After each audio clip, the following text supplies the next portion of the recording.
Hai, jumpa lagi bersama saya Bastian Sebo. Pada kesempatan kali ini saya akan menceritakan sebuah sejarah yang menarik sekali, sebuah sejarah yang memiliki arti yang sangat penting. Ini saya katakan sejarah emas bagi kami orang Nusa Tenggara Timur. Nah, untuk teman-teman yang belum tahu, yang masih bertanya-tanya di kolom komentar, Bastian Sebo ini orang mana? Si Sebo ini orang mana sih? Sampai-sampai di channel Pornorogo Malaysia, dia menyebut bahwa saya ini adalah orang Jawa berkasta Kalingga yang paling rendah. Tetapi tidak apa-apa, saya maklumi saja karena mungkin dia tidak tahu ya. Ataukah karena kebencian yang telah menutupi akal sehatnya sehingga dia asal menyebarkan berita-berita palsu. Jadi saya tidak mau terlalu pusing untuk menanggapi hal tersebut. Bastian Sebo ini orang mana? Saya dari Flores. Flores ini salah satu pulau besar di Nusa Tenggara Timur. Di NTT itu ada 3 pulau besar, yaitu Pulau Flores, Pulau Sumba, dan Pulau Timor. Nah, kalau Pulau Timor ini perbatasan langsung dengan negara Timor Leste. Nah, salah satu pulau di Nusa Tenggara Timur yang sangat beruntung sekali itu adalah Pulau Flores. Karena Pulau Flores sudah tercatat dalam tinta emas sejarah sebagai salah satu pulau yang menjadi tempat pengasingan atau tempat pembuangan dari Bapak besar kita ya, sang proklamator, yakni Bung Karno ya teman-teman. Jadi Bung Karno pernah dibuang di Pulau Flores, tepatnya di Ende ya. Di salah satu wilayah di Flores itu ada namanya Ende, yang sekarang menjadi satu kota yang ramai sekali di Flores. Ende ini menjadi tempat pengasingan Bung Karno dalam kurun waktu yang sangat lama sekali ya teman-teman. Bukan cuma sehari 2 hari, tetapi 4 tahun ya. 4 tahun ini ya waktu yang sangat lama. Artinya jiwa dari Bung Karno ini sudah menyatu dengan alam dari Pulau Flores. Yang mendampingi beliau selama pembuangan di Ende itu bukan hanya Bung Karno sendiri, tetapi ada istrinya yang setia menemani beliau, yaitu Ibu Inggit Garnasi.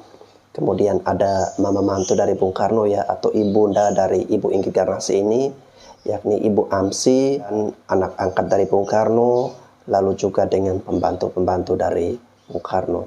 Mereka semua juga turut mendampingi Bung Karno selama masa pembuangan beliau di Ende. Nah teman-teman, kita juga bisa mengatakan bahwa Pancasila itu lahir atau berawal dari hasil perenungan Bung Karno selama beliau di Ende. Jadi ada salah satu tempat yang sekarang sudah menjadi Taman Pancasila itu, salah satu tempat atau taman di bawah pohon sukun.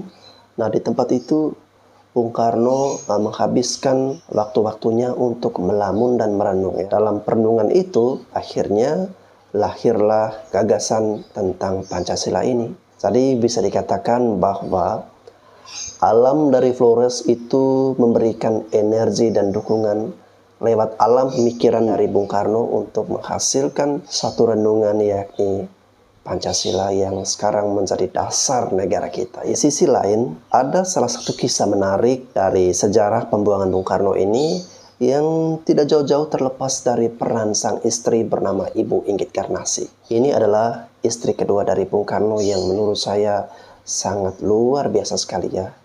Jadi ibu ini ya, kalau ibarat kayu itu, dia adalah kayu-kayu api ya. Dan Bung Karno itu adalah apinya. Api tidak mungkin bisa menyala kalau tidak ada kayu ya. Nah karena ada kayu-kayu ini yang bisa membakar api semangat dan api perjuangan di dalam diri Bung Karno. Bung Karno itu pernah mengalami masa kritis ya. Mama mantunya meninggal di Ende karena penyakit malaria. Beliau juga terkena penyakit malaria yang waktu itu merupakan wabah penyakit yang mengerikan. Dan hampir saja beliau menyusul mama mantunya ke alam baka.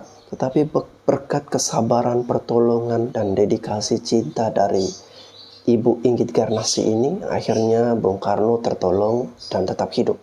Kalau dalam cerita sejarah ya teman-teman, itu kalau tidak salah di bangku SD ataupun SMP, itu nama Ibu Inggit Garnasi ini tidak terlalu ditonjolkan. Bahkan saya baru tahu ketika saya mencari tahu ya.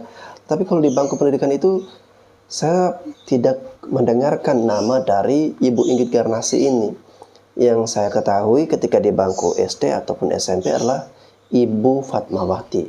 Karena nama Ibu Fatmawati lebih ditonjolkan karena ibu ini yang menjahit bendera merah putih. Jasa dari Ibu Inggit Garnasi ini yang menemani Bung Karno dari titik terendah, dari Bung Karno bukan siapa-siapa, dari masa kuliahnya Bung Karno, jatuh bangunnya Bung Karno, masa susahnya Bung Karno, sampai beliau dibuang ke ND, di dalam keputusasaan, di dalam ketidakpastian. Itu Ibu Inggit Garnasi menopang dengan sempurna sosok dari Bung Karno ini. Ketika Bung Karno ditangkap di Yogyakarta pada 29 Desember 1929 dan kemudian beliau dijebloskan ke penjara Pancoy di Bandung, lalu dipindahkan ke Sukamiskin, Ibu Inggit tidak pernah lelah memberikan semangat kepada suaminya itu. Dikala menjenguk Bung Karno di penjara, Ibu Inggit kerap menyelipkan uang di dalam makanan yang dibawanya. Uang itu untuk digunakan Bung Karno membujuk para penjaga membelikan surat kabar ya, yang kemudian beliau bisa mengetahui informasi-informasi atau kejadian di luar dari penjara. Selama Bung Karno dibui atau di penjara, Ibu Inggit juga menjadi perantara bagi suaminya agar bisa terus berhubungan dengan para aktivis pergerakan nasional lainnya. Ibu Inggit juga sering membawa buku-buku yang dibutuhkan oleh Bung Karno, meskipun Ibu Inggit harus berhati-hati agar tidak ketahuan dengan penjaga. Bahkan ini ada cerita Ibu Inggit berpuasa dulu selama beberapa hari supaya buku itu bisa diselipkan di perutnya dan bisa dibawakan kepada Bung Karno. Ya teman-teman. Jadi sebelum Bung Karno dibuang ke ND teman-teman, Ibu Inggit ini yang menjadi tulang punggung dari keluarganya. Beliau punya keahlian menjahit pakaian, kemudian menjual jamu, menjual bedak, menjual cangkul, menjual rokok. Semua itu dilakukan Ibu Inggit ini untuk menopang ekonomi keluarganya, termasuk Bung Karno yang pada saat itu bapak besar kita ini sibuk dalam aktivis atau pergerakan politik. Yang menggerakkan roda keekonomian keluarga itu adalah Ibu Inggit Garnasi ini teman-teman. Kalau kita balik lagi ke belakang, kisah cinta dari Ibu Inggit dan Bapak Bung Karno ini, itu kalau para sejarawan sebutnya sebagai tragedi sejarah ya. Karena Ibu Inggit ini statusnya dia sudah bersuami ya, sudah memiliki suami dari Sanusi. Kemudian Bung Karno pada waktu itu memiliki istri juga ya dari anak Cokro Aminoto yang bernama Otari. Tetapi Otari ini Bung Karno anggap sebagai saudarinya sendiri. Jadi beliau tidak merasa Otari ini sebagai istrinya, sehingga beliau dengan Otari akhirnya berpisah atau bercerai.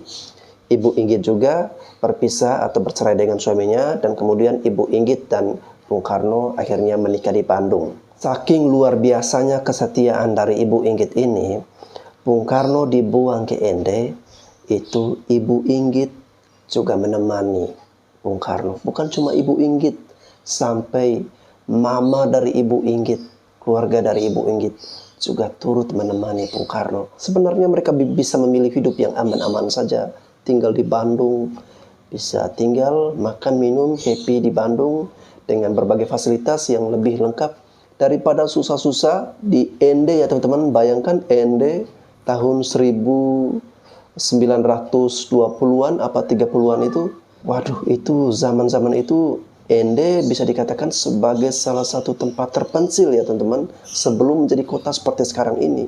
Bung Karno itu dibuang ke ND itu pada tanggal 28 Desember 1933. Waktu itu Gubernur Jenderal Pemerintah Kolonial Hindia Belanda, De Jong, mengeluarkan surat keputusan pengasingan Insinyur Soekarno ke ND.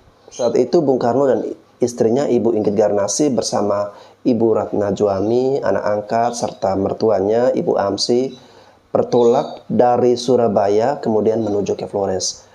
Untuk mencapai tujuannya di ND, itu diperlukan waktu 8 hari perjalanan dengan menggunakan transportasi kapal laut. Tiba di sana itu pada tanggal 14 Januari 1934 dan harus menjalani masa pengasingannya selama 4 tahun, dari tahun 1934 sampai dengan 1938. Selanjutnya mereka juga mengangkat lagi seorang anak angkat yang diberi nama Kartika. Karena diasingkan, di sebuah tempat yang jauh dari pusat pergerakan kemerdekaan yang berbasis di Pulau Jawa, maka praktis Bung Karno tidak dapat melakukan banyak hal di Ende. Dia hanya berusaha mengusir rasa bosan dengan mengisi hari-hari, ya setiap harinya itu dengan beberapa kesibukan.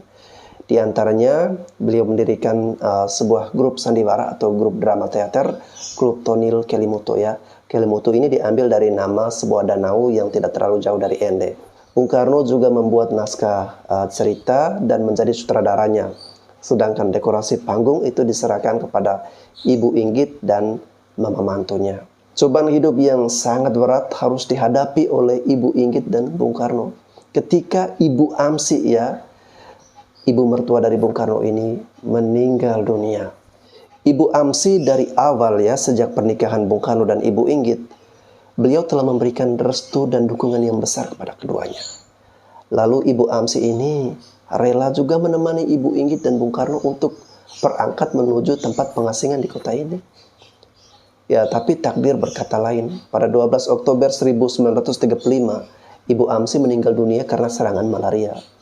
Dia telah meninggalkan kota Bandung yang nyaman untuk mengarungi berbagai kesulitan hidup yang harus dialami oleh pasangan dari Ibu Inggit dan Bung Karno selama di pengasingan. Bung Karno pada saat itu tentunya mengalami pukulan telak ya, pukulan hebat ketika harus meninggalkan ibu mertuanya itu. Dengan ditandu oleh kedua tangannya sendiri, Bung Karno menghantarkan jenazah dari Ibu Amsi ini ke pembaringan terakhir. Dan di kota Ende pula, Bung Karno juga terkena penyakit malaria seperti yang dialami oleh ibu mertuanya. Ini memang teman-teman, penyakit malaria pada waktu itu adalah satu wabah yang sangat mengerikan. Karena hampir saja Bung Karno meninggal ya, menyusul ibu mertuanya ke alam baka. Kondisi fisik dan psikisnya Bung Karno pada saat itu sangat lemah. Dia sering berkeluh kesah pada Inggit yang tidak hanya berposisi sebagai istri namun juga menjadi ibu dan kawan ya. Dalam kerapuhan seorang Bung Karno yang sekarang kita kenal sebagai tokoh proklamator terhebat di negeri ini. Ibu Inggit waktu menikah dengan Bung Karno, Karno pada saat itu berusia 22 tahun, sedangkan Ibu Inggit berusia 36 tahun. Selisih usia yang sangat jauh sekali teman-teman ya. Sehingga Ibu Inggit ini juga bisa menjadi istri, bisa menjadi teman sekaligus ibu yang menguatkan dari kerapuhan Bung Karno. Akibat serangan malaria yang hampir membuat Bung Karno kehilangan nyawa, MH Tamrin yang mendengar kondisi Bung Karno pada saat itu lalu mengajukan protes kepada Volksraad agar Bung Karno dapat dipindahkan atau dikeluarkan dari Ende.